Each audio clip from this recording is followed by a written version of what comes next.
On today's episode of The Scoop, we cover Scoop crying a lot, Scoop's thought processes, and how my team works. It's pretty much a live reaction. I've seen team lists, but I have not considered what I'm going to do. So you get to look fresh at what I'm actually thinking of for my team and plans moving forward for fantasy and some goodbyes. So let's start with this squad. I had originally planned to only have 2 roosters on this bye. Survival was going to be sold probably at least a round ago, if not now. But I end up with 3, and then boom, 4 more go down. 4 of them. So I'm missing 7 players this week and 3 backline spots. I have 2 centre wing fullbacks. Owie. Dylan Lucas and Drinkwater are not enough to keep my squad going, so I'm going to need some serious trades to get me out of this one. And for those who do have Lawson, for those who do have Nawa, Campbell, Sharp, all those types, it's going to be a pretty touch and go week. So let's have a see what we can do with this situation. The most obvious one is just straight up Sharp to Karaz. It's not even a question at this point. Karaz is borderline keeper at wing fullback and centre, and he plays those 2 by the major and minor by. He's just in. So that fixes 1 spot, but I'm now out of cash and I don't really have that many people I want to trade. I could swap Savala out. I could swap Riley Smith out. In fact, Riley Smith is very likely to go out, but that's still not going to get me 2 guns. So I either need to get rid of Lawson right now for a cheap guy, or I delete Riley Smith and Savala, a little bit of cash left over, and do Lawson to somebody a bit later on. It's a process that's going to need to be really heavily thought through because I need Nawa for next week and Teddy's not going anywhere, obviously.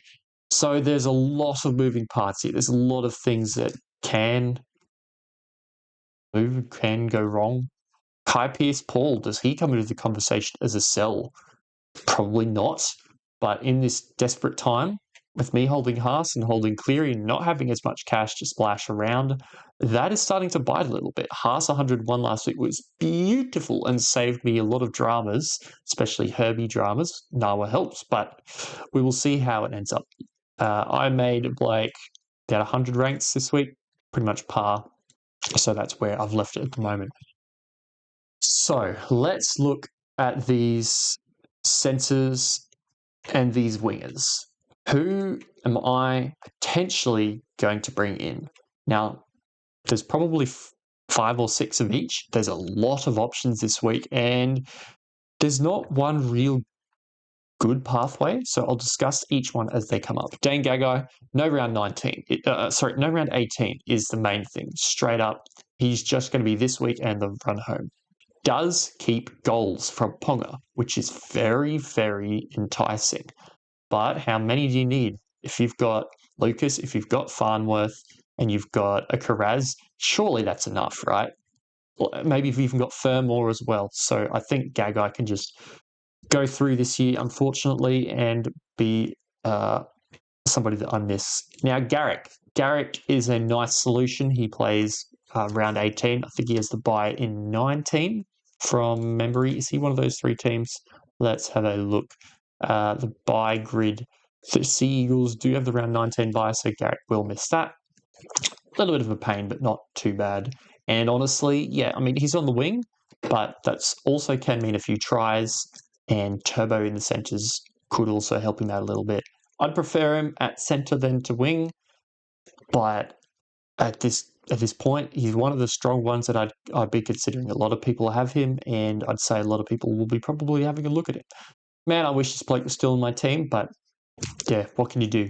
I wasn't expecting no Nawa, no Teddy, no Campbell, no Sharp, no Lawson, no Tamale in my team for this round when I had those 2 Roosters coming into Origin. So, yeah, this bloke too. Rest in peace, Tamale's points. I hope his recovery goes well. So now we're looking towards the bottom. Jesse Ramian misses round 18 as well. not super enticing. And then we're getting down to the bottom feeders. So Samrani is at centre with Penasini missing out for 3 weeks suspended, I think.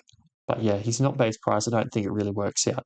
However, one bloke who is a little bit interesting still, Karapani, I suppose, as well, but a 44 average with 2 tries a game. That's not playable at this time of year. I'd say I'm just going to leave him. Jack Bird starting over Seyfarth, but there's a bunch of forwards on the bench. I seriously doubt he's getting 80 minutes. So not for me, but I could see it. It just has too many red flags for me. Now, that's the end of the centres. So might as well move Carraz up to centre real quick and have a look at what my wing fullback options are. So, I mean, another centre option is just this bloke, but how am I going to get him? 839k. It is going to suck not having him this week, but the play is just obviously Nawa to Herbie after Origin time is done. Nawa's been good, but Herbie is better, and that's just the way it's going to run. So, wing fullbacks now. So Sharp is out, sure. Trell. Now, Trell usually fires up towards the back end of the year and absolutely streaks home. But with him missing next week for Origin and round 19, puts a little bit of a dampener on that situation for me. Pappenhausen, goals, Storm doing well, although they almost lost to the Rabbits. That was an interesting game, actually. I could see him being a strong buy for some people, but in my opinion, he's probably like a 6th best wing fullback option behind guys like Campbell, Teddy, Carraz, well, no longer Sharp, Latrell, maybe even Drinkwater. But yeah, a bit yuck recently, Drinkwater, but hopefully you can bounce back with the changes to the Cowboys lineup with Purdue back at centre and Clifford in the halves. I think that suited Drinkwater a little bit better. So, Lehigh Opawade is somebody that does need to be talked about because he scores quite well at fullback, but it's already been said, I think by not Hasler, Blinken, what's his face? Seagulls coach, Seabold himself, that, yeah, it's probably a temporary thing. Turbo is at centre. He's also very cheap, but I mean, he looks so busted this year. Do you really want to? Do you actually want to bring Turbo in? What is his role in your final team? Is his role as like an 18th man? I don't know if that's enough because you're playing your 18th man quite a number of weeks when there's buys. Is he your 19th man? Is he a starting centre wing full? No. If you need somebody because cash is tight, and honestly, it is for me at the moment, Turbo could do it, but don't love it. Walshy. Now, Walshy exists, and Walshy also is the type of guy, like Drinkwater, to sometimes put up really shocking scores if he doesn't go hard on attack. Let's have a look at Walsh quickly, actually, just to see how he's been tracking recently. Because he's done well in his returns, but that includes 2 try assists and a line break, and fair few offloads for 59. Okay, but the week before it was 54 with 2 tries and a try assist and a line break. He doesn't seem to really have the high ceiling to go really big and be a consistent high averaging guy. He is incredibly slippery, but 2.6 tackle breaks a game. You compare that with somebody like Tedesco, who is just a noted gun fullback, and you will see the difference is pretty clear. That's an extra 8 points a game just in that parameter. That really bumps up your floor when you're talking about somebody who can do that and who can also run for humongous meters consistently. So Teddy's not playing though. and he is, so that's a consideration. Tamale, also wish you're in my team this week, man, but best wishes for your recovery. If you somehow held Iongi this long, I mean, you're playing him, it helps out a fair bit. AJ, 4 tries, 69, no thanks, but good to see him getting close to the record. In Supercoach, he scored about 130 because tries are pretty heavily weighted in that and attack. Also, shout out to Jack Bostock. Hope his recovery goes well as well. And Warbrick, there's a lot of casualty ward going on this year. Hey, I hope his concussion goes well. His recovery from that, sorry. So now there's a bit of a gap, as you can see. I'm scrolling and scrolling, not finding many people. Turbo is the next guy. Sub 400, that's enticing because we know what he can do, but also I just don't think he's a keeper. I don't think he's good enough to play in your 17 on a semi-regular basis unless you are totally sure of the matchup and his fitness, and I am not either at the moment. There is somebody who I do want to talk about a little bit though, and that is Heath Mason. So Heath Mason is actually a fullback, but he has been playing halves with Galvin gone and Fainu still coming back to match fitness from injury. But now Jareen Buller, 4 to 6 weeks out, hamstring injury. What happens there? I think there's a road where Heath Mason can be your new Lawson, as much as I hate to say it. He might be able to dig you out of that hole and get up to like 450k and just sit there in your team for a bit. But also, what if he doesn't? What if he's just another Lawson and it doesn't work out? So let's actually look at his stats real quick, because I've got this funny feeling in the back of my head that he might actually not be as good as I remember. There's a lot of Masons, hey? Heath Mason, reserve grade, fullback, average fantasy points is less than 30. I think I'm going to back out of that one. That's pretty yuck. As a fullback, if you're averaging that low, it's not going to be fun and games for fantasy when you don't get any attack.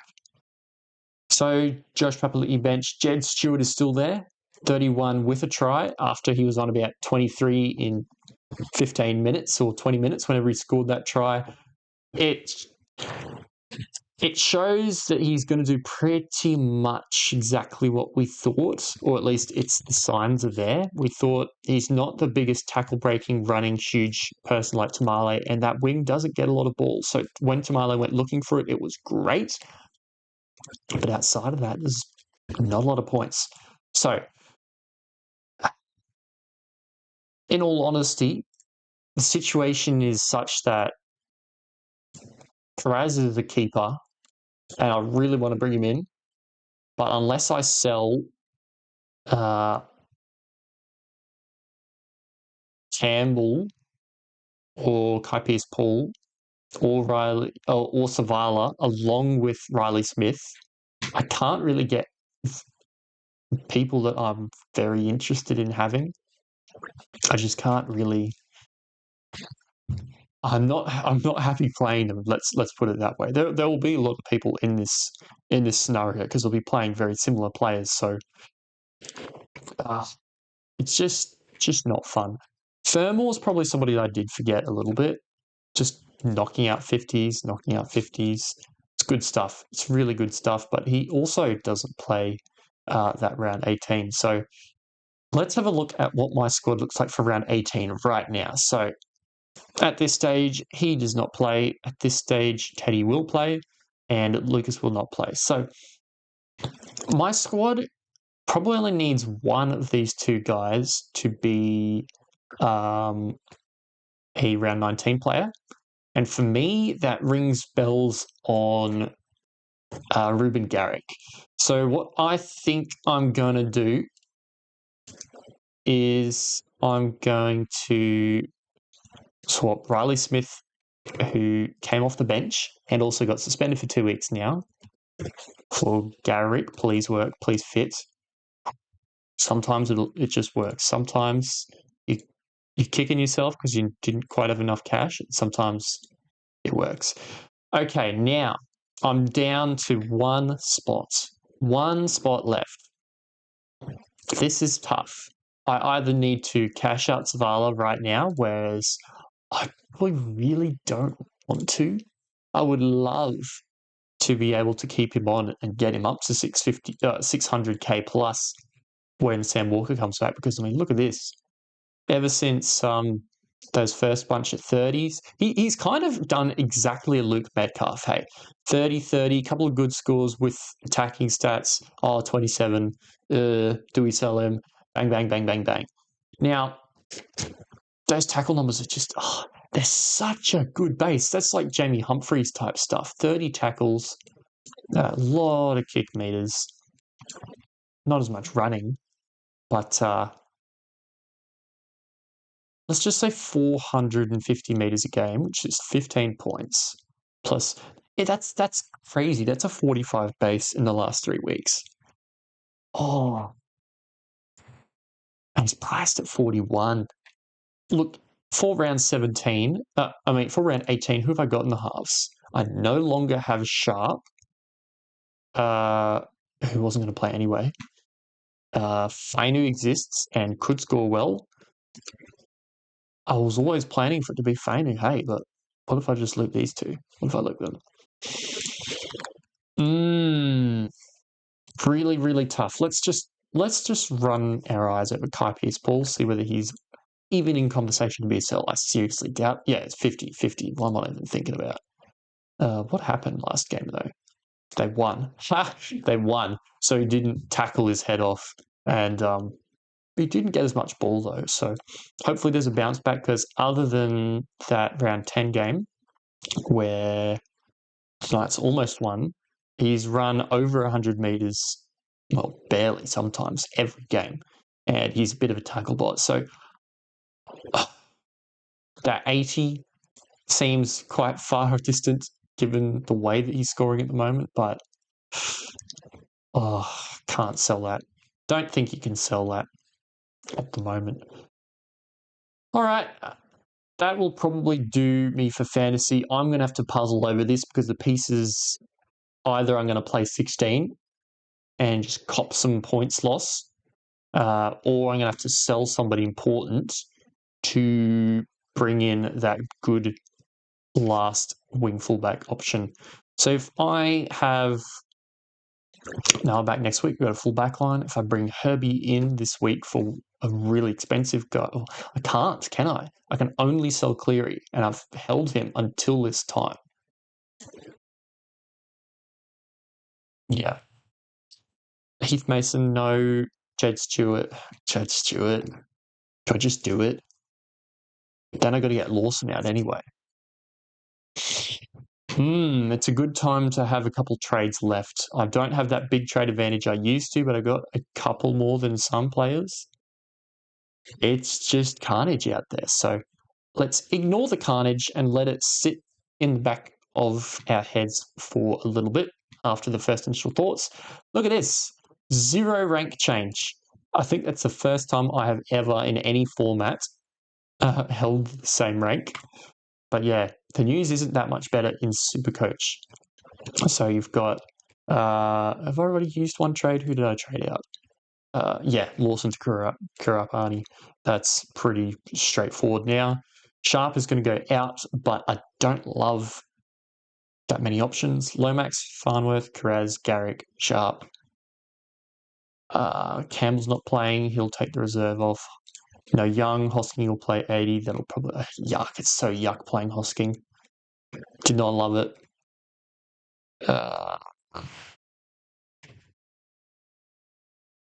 Do I dare Drinky captain? I don't love that. Do not love it. So do I instead go Garrick vice captain on the wing, score a bunch of tries, kick a bunch of goals? Might do that. And play it safe, because no. Not at the moment. So what can I do for this second trade? Should I even use it? I've got 1, 2. I have enough players. Who are my Sharp options is the question. So Sharp, to Zarko, just kind of topped out. Furmore's punching out really good base and power, but just a little bit below the top guys, unless he scores tries. So Dangagai, similar vibes, but also no round at 18. Round 18, yeah. How many do I have for 18, actually? Do I need to bring in somebody who will play that week, or can I go a little bit rogue? Playing in round 18. So Sandon Smith cleared. Origin playing 2, 3, 4, 5, 6, maybe 7, 8, 9, 10, 11, 12, 13, 14. I'd probably like another one at least, especially given there's a solid chance that one of these guys will be sold. So let's just go back in. Let's go back and look at these options. Sharp to any of these guys. Valentine Holmes will be playing Origin. Lehigh Hopwade. See, this is where Lehigh is a very big conversation point because he's very good at fullback in Supercoach because of the attack that he gets, and the fullback centre wing duel is useful. Big break even though, and if he's going to move back to wing, it's not as enticing. So high up on the list of potential ins. Who else might be a play? I nearly went this bloke last week over Lomax, and the break even would work out a lot nicer. So I can flick him up to Lomax after Origin, but I just didn't have the guts to quite follow through with that. This might be one that sits and stews for a little bit as well, because I'm not loving many of the options. Heath Mason, is Heath Mason fullback only? Yeah. So he's not eligible for that. Let's look at the second rowers. Second rowers, Britton Nicker is just staring at me up there. He's been really good the last few weeks. But, yeah. Not round 18, Tallis Duncan is. But I have Kolomatangi. So round 19 will be a little bit more painful. Tallis Duncan, is he a go? Yeah. Aaron Clark. Aaron Clark is probably somebody that I would have bought this week if there'd been no injuries and he had still got good minutes, but I'll wait for that.